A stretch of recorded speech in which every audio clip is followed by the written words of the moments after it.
Buenas noches, México. Hace 48 horas les dije quién mató a Carlos Manso. Hoy tengo que revelarles algo peor. Quiénes deliberadamente lo dejaron morir. Esta madrugada terminamos de cruzar testimonios de 143 testigos con confesiones de sicarios detenidos. Los 14 guardaespaldas de Guardia Nacional se apartaron deliberadamente siguiendo órdenes del gobernador Ramírez Bedoya de no asfixiarlo, permitiendo que Osvaldo el Cuate Gutiérrez, familiar directo de operadores del CJNG, lo ejecutara tras merodear 30 minutos sin ser cuestionado. Y cuando civiles sometieron al sicario, un escolta lo ejecutó en la cabeza para silenciarlo.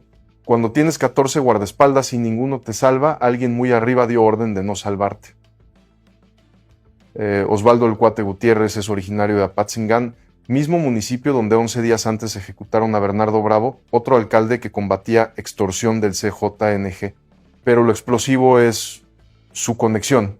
El cuate es sobrino del Prángana, operador directo de los hermanos Ramón y Rafael Álvarez Ayala, Runo y Ross. En septiembre de 2012, Defensa los detuvo como segundo y tercer hombre del cártel Jalisco. Runo era el segundo después del Mencho. R2 era su lugarteniente. Rafael Álvarez confesó que recibía órdenes directas del Mencho para enviar drogas sintéticas a Estados Unidos. La cadena es clara. El Mencho ordenó personalmente la venganza por exhibir al Rino en calzones. Esa orden bajó a Runo y R2. Ellos la dieron a El Prángana. Y El Prángana eligió a su propio sobrino, el Cuate. No contrataron sicario externo. Mandaron familia de confianza. Porque si el Cuate caía vivo y hablaba bajo interrogatorio, delataría no solo al CJNG, sino a los escoltas federales que cobraron para apartarse, y eso significaría que el gobernador Ramírez Bedoya quedaría expuesto por dar órdenes que permitieron deliberadamente el asesinato. Los 143 testigos coinciden, 1 de noviembre, 7:40 de la noche, 20 minutos antes del ataque. Manso recorría altares con Dylan de 4 años en brazos. 22 testigos vieron cómo los 14 elementos comenzaron a alejarse uno por uno. No fue reposicionamiento, fue retiro calculado. Primero 2 guardias se alejaron a la derecha, luego 3 a la izquierda, después 4 más hacia atrás, uno por uno hasta que el perímetro quedó vacío. Un testigo declaró, los guardias se apartaban como si tuvieran orden de dejarlo solo, caminaban hacia atrás y se quedaban lejos. Otro, el presidente estaba completamente solo, no había perímetro visible, y mientras se alejaban, el Cuate ya estaba adentro. Durante 20 a 30 minutos dio varias vueltas alrededor de los altares, posicionándose, midiendo distancias. 17 testigos vieron a un hombre de sudadera blanca merodeando nervioso, tocándose la cintura donde llevaba el arma, sudando, actuaba bajo efectos de drogas. Un testigo declaró, ese tipo estaba claramente drogado, se veía en sus ojos, en cómo no dejaba de tocarse la cintura, cualquiera sabía que algo malo iba a pasar. Cualquier escolta detecta a un sujeto así en 30 segundos, un tipo drogado merodeando media hora. Pero ninguno lo cuestionó, le dieron campo libre. A las 8:10 llegó el momento, una familia pidió fotografía, Manso se agachó con Dylan en su cuello. El Cuate se abrió paso, sacó su pistola de 9 milímetros y disparó 7 veces a quemarropa. Manso sintió los impactos desgarrando su pecho, trató desesperadamente de proteger a Dylan, pero sus piernas cedieron y ambos cayeron violentamente sobre las velas encendidas. Dylan quedó empapado con la sangre caliente de su padre que le brotaba del pecho sobre su camisa blanca. El niño gritaba papá, papá, papá, desgarradoramente sin comprender por qué su padre ya no respondía, por qué solo salía sangre espesa de su boca, por qué la gente corría aterrorizada entre alaridos mientras las detonaciones aún retumbaban. Los 14 elementos no estaban en posición de interceptar. Estaban demasiado lejos porque les ordenaron apartarse. El Cuate disparó y corrió. Los escoltas reaccionaron, pero no fueron ellos quienes lo detuvieron. Fue la multitud civil. Ciudadanos desarmados lo alcanzaron, lo tiraron, lo golpearon, lo sometieron. 54 testigos lo vieron. El Cuate estaba desarmado, boca abajo, manos inmovilizadas. Estaba vivo, consciente, podía confesar quién le dio órdenes, quién facilitó acceso, quién de los escoltas cobró para apartarse. Entonces, un elemento de Guardia Nacional se acercó con su arma. El sicario estaba controlado por civiles, no representaba amenaza, era la prueba viva más valiosa, y el escolta le disparó en la cabeza y lo ejecutó frente a testigos. 28 personas lo presenciaron, una señora, Lo mató cuando ya estaba controlado, ya no era peligro. Un hombre, todos gritamos que no lo matara, que lo entregara vivo, pero le disparó. Pero hay detalles todavía más perturbadores. Varios testigos declararon que el escolta que ejecutó el cuate se acercó caminando con absoluta calma, sin prisa, como si tuviera orden clara de lo que iba a hacer. Un testigo declaró: el guardia llegó, miró al tipo en el suelo, sacó su arma y le disparó en la cabeza sin decir una sola palabra, como si fuera parte del plan desde el principio. Otro testigo: varios de nosotros le gritamos que no lo matara, que era evidencia, que tenía que hablar, pero el guardia ni siquiera volteó a vernos, simplemente apuntó y disparó. Y lo más grave, los otros 13 escoltas que estaban cerca presenciaron esa ejecución sumaria y ninguno intervino, ninguno detuvo a su compañero, ninguno cuestionó por qué estaba ejecutando a un sicario ya neutralizado, simplemente miraron, como si todos supieran que ese sicario no podía llegar vivo a ningún interrogatorio, porque su confesión delataría demasiada gente poderosa. ¿Por qué ejecutas a un sicario neutralizado? Para que no hable, para que no diga nombres, para que no señale cuál escolta cobró del CJNG, para que no revele quién filtró información. El cuate muerto no delata a nadie. 5 preguntas que nadie quiere responder. Primera: ¿dónde estaban los 14 elementos durante el ataque? Yo declaré que Manso tenía 14 efectivos asignados desde diciembre. Pero 143 testigos coinciden. No vimos operativo visible, no había perímetro, Manso estaba solo, ¿alguien miente? Segunda, ¿cómo pudo el cuate merodear 30 minutos sin ser detectado? Un sujeto drogado, nervioso, tocándose la cintura, pero tuvo todo el tiempo para prepararse, elegir ángulo, esperar el instante preciso. Le dieron campo libre. No fue fallo, fue cumplimiento de órdenes de no intervenir. Tercera, ¿por qué los escoltas se alejaron justo cuando Manso recorría los altares más apartados? 22 testigos vieron cómo se retiraban sistemáticamente. Cuando Manso estaba más vulnerable, lejos de salidas, con su hijo en brazos, la sincronización es demasiado perfecta. Recibieron orden de apartarse. ¿Quién la dio? Cuarta, ¿quién ordenó ejecutar al sicario cuando estaba sometido? El cuate estaba desarmado, controlado, podía confesar todo, y un escolta lo ejecutó frente a testigos. ¿Decisión espontánea o cumplimiento de orden de silenciarlo?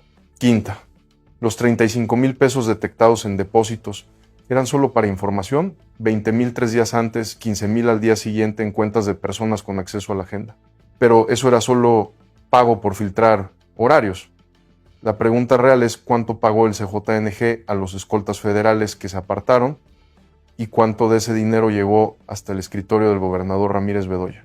Porque cuando das órdenes de protección laxa que coinciden perfectamente con lo que el cártel necesitaba para ejecutar a Manso, cuando esas órdenes permiten que sicarios merodeen 30 minutos sin ser detenidos, y cuando escoltas federales que tú personalmente elegiste resultan haber cobrado del narco, eso deja de ser coincidencia. Y déjenme darles datos concretos que estamos rastreando ahora mismo.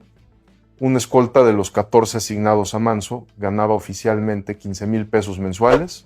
3 días antes del asesinato aparecieron 50,000 pesos en efectivo depositados en su cuenta desde un cajero de Apatzingán, mismo municipio de origen del cuate.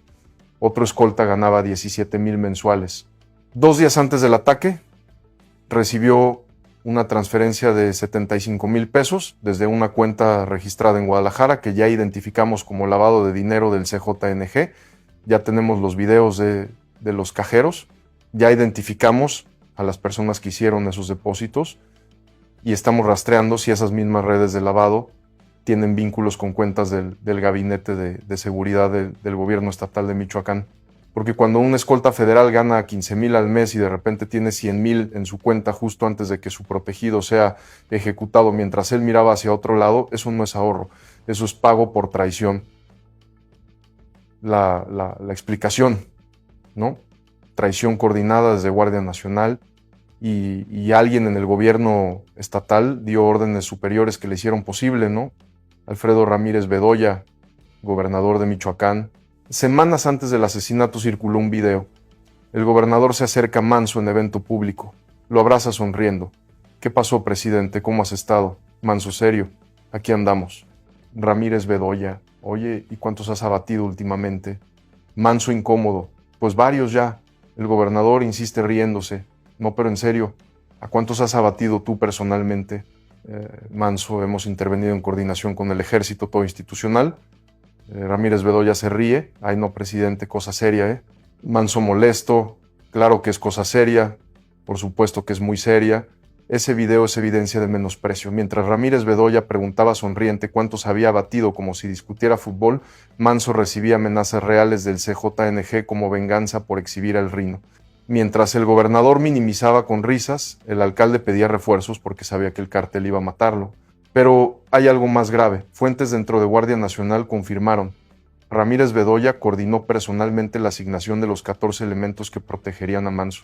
Él fue el enlace entre el municipio y autoridades federales. Él participó en reuniones donde se decidió cuántos efectivos, qué elementos, bajo qué protocolos. Cuando Manso pedía refuerzos, pasaban por el gobernador. Manso le advirtió múltiples veces que las amenazas del CJNG eran reales y graves. Le dijo, sé que van a matarme en evento público, necesito protección reforzada, pero el gobernador minimizó esas advertencias. Las trató como exageraciones de alcalde dramático. Y fuentes confirmaron que hubo orden verbal desde coordinación estatal a los 14 elementos. La instrucción, el alcalde Manso exagera las amenazas, es muy dramático, no lo traten como presidente de la República, déjenlo moverse con libertad, no restrinjan sus movimientos ni limiten su contacto con la gente, que no se sienta acorralado, déjenlo convivir naturalmente. Esa orden vino de la estructura de Ramírez Bedoya, no fue decisión de escoltas, fue cumplimiento del lineamiento superior. Los 14 que se apartaron no desobedecían, seguían órdenes al pie de la letra, les dijeron no asfixien al alcalde, déjenlo moverse libre, y eso hicieron. Se apartaron, le dieron espacio, y en ese espacio entró el cuate con su pistola y vació el cargador en el pecho de Manso. Pero hay algo que tengo que mencionar porque explica por qué fue tan fácil infiltrar y comprar elementos de seguridad. Semanas antes del asesinato, Manso tuvo conflictos violentos con policías locales y estatales. Circuló un video donde convocó a policías municipales que se manifestaron públicamente, los regañó duramente y varios le contestaron agresivamente. Uno le gritó que él no lo había puesto ahí, pero hay otro video todavía más explosivo. Manso tuvo un altercado físico con un elemento de la Guardia Civil Estatal y le soltó una cachetada en plena cara frente a todos. Ese video circuló durante semanas en todos los grupos de WhatsApp de corporaciones policiales de Michoacán. La humillación para ese elemento fue brutal y pública, y cuando alguien del Cártel Jalisco vio ese video, identificó al policía humillado, lo buscó personalmente y le ofreció 20,000 pesos por simplemente decir dónde estaría Manso el 1 de noviembre.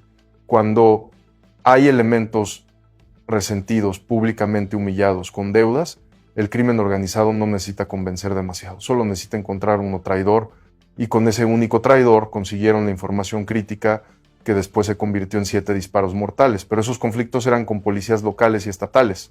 Los 14 guardias federales que fallaron no tenían ese historial. Ellos fallaron porque obedecieron órdenes del gobernador de protección laxa y porque algunos cobraron dinero del CJNG directamente. La pregunta, ¿eso fue incompetencia o complicidad? Porque cuando personalmente eliges guardaespaldas, cuando alguien te advierte que lo van a matar en evento público, cuando minimizas advertencias tratándolas como exageraciones, cuando das instrucciones de no proteger de verdad sino protección simbólica laxa, cuando permites que se aparten y cuando finalmente lo matan exactamente como advirtió en el tipo de evento que mencionó, eso deja de ser negligencia, eso tiene otro nombre. La reacción en el funeral confirmó que la calle entera ya había llegado a esa conclusión. Cuando Ramírez Bedoya apareció en la puerta de la funeraria, explotó la furia contenida. Cientos de voces gritaban al unísono, asesino, asesino, tú lo entregaste, vendiste a Manso al narco, cobarde, ¿cuánto te pagó el CJNG? ¿Cuántos alcaldes más vas a entregar, gobernador? Toda tu familia debería estar en prisión. Una señora se le plantó enfrente con lágrimas, tú lo dejaste solo, gobernador, tú permitiste que lo mataran cuando pidió ayuda, tú sabías exactamente lo que iba a pasar, dime cuánto te pagaron por su cabeza. Un hombre le aventó flores a sus pies. Esto es lo único que mereces, traidor. Flores para todos los muertos que has entregado uno por uno. Flores para los 7 alcaldes que caen mientras tú sigues libre. Otro hombre se abrió paso. Tú diste las órdenes para que los guardias se apartaran. Todo Michoacán lo sabe. El CJNG opera con tu protección. Una mujer joven con bebé. Mi primo era policía y le dijeron que tú ordenaste protección laxa, que dejaran a Manso vulnerable para que el narco lo alcanzara. ¿Cuánto cobras por cada alcalde que entregas?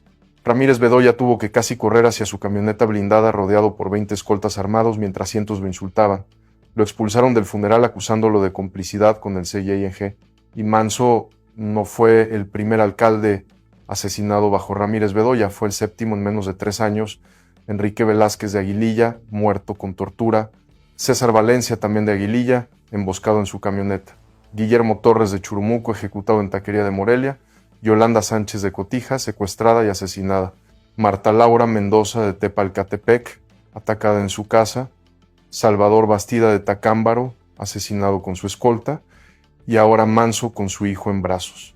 7 alcaldes bajo el mismo gobernador. 7. Y la pregunta que arde en todo Michoacán es: ¿cuántos más vas a entregar, Ramírez Bedoya? ¿Cuántos alcaldes más tienen que morir bajo tu gobierno antes de que alguien investigue tus vínculos con el CJNG? ¿En cuántos de esos 7 casos diste órdenes similares de protección laxa? ¿En cuántos minimizaste advertencias para facilitar que el narco los alcanzara? ¿En cuántos les dijiste a guardias que no asfixiaran a los alcaldes para que el cártel tuviera campo libre? Porque 7 alcaldes en 3 años bajo un gobernador que coordina esquemas de protección no es mala suerte ni incompetencia. Es patrón criminal sistemático. Es evidencia de que estás entregando alcaldes al crimen organizado deliberadamente, ya sea por dinero, por miedo o por complicidad directa. Y 11 días antes de asesinar a Manso, ejecutaron a Bernardo Bravo en Apatzingán, mismo estado, misma denuncia de extorsión del CJNG, mismo método en evento público. También sus escoltas se apartaron por órdenes del gobernador, también le dio protección laxa, entre Bravo y Manso 11 días. 11 días donde el gobernador pudo revisar protocolos, depurar escoltas comprometidos, modificar estrategias. ¿Qué hizo? Nada. Mataron a Bravo y siguió igual. 11 días después mataron a Manso con el mismo patrón. Si conocen otros casos de alcaldes amenazados o tienen información sobre infiltración en seguridad, compartan esta información para que más personas conozcan estos patrones. Pero Manso sí pidió ayuda. Le pidió auxilio 6 veces de manera documentada. Primer llamado en septiembre después de detener al Rino. Necesitamos urgencia extrema, presencia del Ejército y Guardia Nacional porque recibimos amenazas directas del crimen organizado. Segundo llamado una semana después, cuando declaró Código Rojo y canceló Fiestas Patrias porque atacaron a sus policías. Hacemos llamado urgente para que respalden a Uruapan con toda la fuerza del Estado porque no podemos solos. Tercer llamado, primera semana de octubre, solicitando armamento pesado para sus policías, pidiendo ametralladoras Mini-Me. Cuarto llamado 8 de octubre, 24 días antes de morir. No dejen solo a Uruapan en combate de delitos federales. Quinto llamado a mediados de octubre pidiendo que no retiraran los pocos elementos desplegados. Y el sexto fue el más desgarrador, ¿no? 3 semanas antes de morir. No quiero ser un presidente municipal más de la lista de ejecutados. No quiero que la policía municipal siga haciendo estadística. 6 súplicas desesperadas documentadas y la respuesta fue mandar 14 elementos que obedecieron órdenes del gobernador de apartarse. Ahora, la cadena completa del crimen. Nivel 1. El Mencho ordenó personalmente la venganza por exhibir al Rino en calzones. En la lógica del narcotráfico, esas humillaciones públicas no se perdonan. No es decisión regional, es orden de cúpula con todo el respaldo del cártel. Nivel 2. La orden bajó a Runo y R2, hermanos identificados en 2012 como segundo y tercer hombre del CJNG. Runo recibía órdenes directas del Mencho para drogas a Estados Unidos. Estos hermanos son estructura de confianza absoluta. Ellos coordinaron toda la operación de venganza. Nivel 3, Runo y R2 transmitieron la orden a El Prángana, operador de alto nivel en Uruapan y Apatzingán. Él coordina extorsiones a aguacateros, controla células de sicarios, administra casas de seguridad. Él diseñó específicamente cómo se ejecutaría el ataque. Él eligió momento, lugar, sicario. Nivel 4. El Prángana no contrató sicario externo. eligió a su propio sobrino. El cuate es familiar directo, es familia de sangre dentro de la estructura. El operativo era tan delicado que necesitaban a alguien de absoluta confianza, alguien que no fallara, alguien dispuesto a morir o ser detenido sin hablar. Por eso eligieron al cuate, porque era familia, porque lo conocían desde niño, porque sabían que cumpliría hasta las últimas consecuencias. Nivel 5, los facilitadores internos. Pero el cuate no pudo ejecutar el ataque solo. Alguien le filtró información detallada, alguien le confirmó horarios exactos, alguien le dijo que el alcalde estaría sin chaleco, alguien le avisó que sería evento familiar masivo, y algunos de los 14 elementos recibieron dinero o instrucciones del gobernador de apartarse. Por eso uno ejecutó a el cuate cuando estaba sometido para silenciar la única prueba viva que podía delatar a todos los traidores.